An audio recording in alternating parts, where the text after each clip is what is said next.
आप सभी का एक बार फिर से हमारे YouTube चैनल में स्वागत है।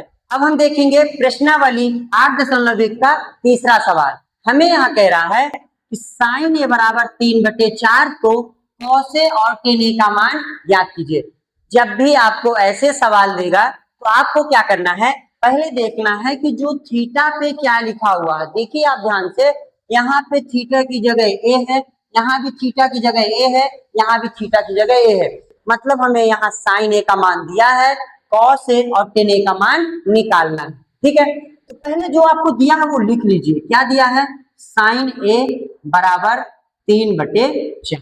ठीक है ना, ये आपको दिया था। अब साइन ए बराबर होता क्या है आपका? लंब बटे कर्ण। क्या होता है? लंब बटे कर्ण। बराबर क्या दिया हुआ? 3/4। अब ऊपर क्या लिखा हुआ यहाँ? लंब। तो लंब की वैल्यू आप मान लीजिए 3 और कर्ण की वैल्यू मान लीजिए आप 4। लेकिन यहाँ पे थोड़ी सी चीज समझिएगा, जब भी आपको ऐसा मान दिया रहे, ये समझ लीजिए रेशियो में मान दिया है 3/4। ठीक है ना, कि कर्ण अगर लंब आपका 3 है तो कर्ण उसका चौथा भाग होगा। ठीक है ना, मतलब 7 हिस्सों में से लंब आपको जैसे इधर 3 दे दिया तो आपको इधर कर्ण कितना दिया? 4। आपको ये नहीं पता कि यही लंब एग्जैक्ट वैल्यू है या कर्ण यही एग्जैक्ट है, तो आप इसके लिए क्या करेंगे, इनकी वैल्यू में चर लगा देंगे। जैसे आप यहाँ दोनों में लगा दीजिए एक्स। क्यों? क्योंकि एक्स लगाने से हमें ये पता चलेगा कि जो इसके लिए एक्स का मान होगा वो इसके लिए भी एक्स का मान होगा। ठीक है, इससे आपको ये कहने में दिक्कत नहीं होगी कि अगर यक्स का मान यहाँ 5 रख रहे हैं तो हम यहाँ भी रखेंगे, तो इसका अगर 15 हो रहा है तो ये भी कितना हो जाएगा? 20 हो जाएगा। इसलिए हम क्या करेंगे, इन दोनों में एक चर की वैल्यू लगा देंगे। ये हमें लंब मिल गया और ये हमें कर्ण मिल गया। लेकिन हमें चाहिए क्या रहता है, किसी भी त्रिभुज की जब तक हमें तीनों भुजाएं नहीं पता चलेंगी तब तक हम जैसे cos ए और tan हो गया, इन सबका मान नहीं निकाल सकते। तो पहले एक हम त्रिभुज बना लेते हैं। ठीक है, अब यहाँ पे समझिएगा, इसमें हमें कुछ नहीं बोला है कि त्रिभुज का नाम क्या लेना है आपको, और उसमें कौन सा 90 डिग्री रहेगा और कौन सा आपका न्यून कोण रहेंगे बिना 90 डिग्री वाले। ठीक है, तो अब आपको यहाँ पे एक 90 डिग्री तो बनाना ही पड़ेगा, क्योंकि बिना समकोण त्रिभुज का आपका काम नहीं होगा, क्योंकि पाइथागोरस प्रमेय केवल समकोण त्रिभुज में लगती है। तो आपको देखिए यहाँ पे निकालने के लिए, और जो यहाँ पे दिया है दोनों में ए दिया है, एक को आप आधार में ले लीजिए। कहाँ ले लीजिए? आधार में, क्योंकि मैं बताया हूँ जिस कोण को आपको निकालना हो और वो कोण दिया हो उसको आप आधार में ले लीजिए। ठीक है, अब बाकी बचे बी और सी, उनको आप कहीं भी लिख दीजिए। बी को हमने 90 डिग्री मान लिया और सी को क्या मान लिया?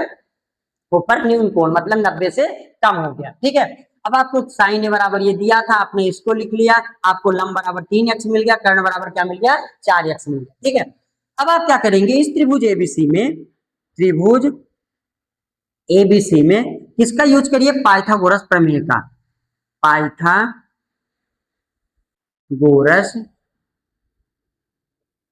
प्रमेय से क्या किया अपन ने, जो ये समकोण त्रिभुज एबीसी था उसमें हम लोगों ने पाइथागोरस प्रमेय का यूज करना है। तो आप क्या करो, उसका फॉर्मूला लिखो, कर्ण का स्क्वायर बराबर आधार का स्क्वायर प्लस लंब का स्क्वायर। मतलब यहाँ पे आपको कर्ण आपको दिया है कितना? 4x, तो 4x का स्क्वायर हो जाएगा।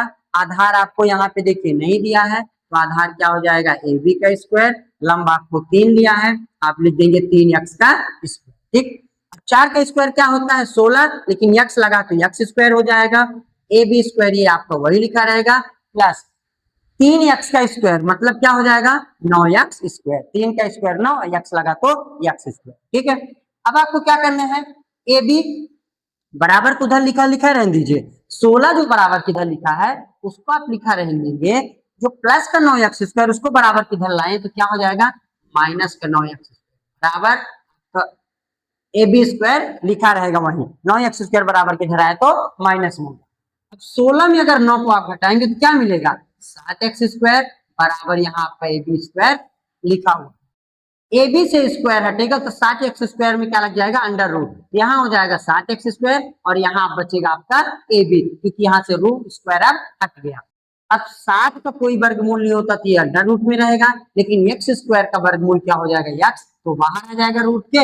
ए बी बराबर हमें मिल गया ए बी बराबर अंडर रूट 7x, मतलब हमें ए बी का मान मिल गया अंडर रूट 7x, जबकि हमको आपको ए सी बराबर 4x दिया था कर्ण, और आपको लंब दिया हुआ था कितना 3x। ठीक है, अब हमें मान किसका चाहिए, कॉस ए का चाहिए और टेन ए का चाहिए। ठीक है, तो कॉस ए बराबर आपका हो जाएगा आधार बटे क्या, कर्ण, आधार बटे आपका हो जाएगा कर्ण, और आधार आपको क्या दिया हुआ देखिए अंडर रूट 7x, और कर्ण क्या दिया हुआ है 4x, तो x से x कैंसिल हो जाएंगे, तो आपको मान मिल जाएगा अंडर रूट 7 और बटे में क्या आ जाएगा 4। ठीक है, अब हमें 10a का मान चाहिए, तो 10a बराबर क्या होता है लंब बटे आधार, क्या होता है लंब बटे आधार। ठीक है, अब लंब आपका कितना दिया हुआ है यहाँ पे 3x, और आधार कितना दिया हुआ है अंडर रूट 7x, x से x कैंसिल हो जाएगा, तो आपको क्या मिल जाएगा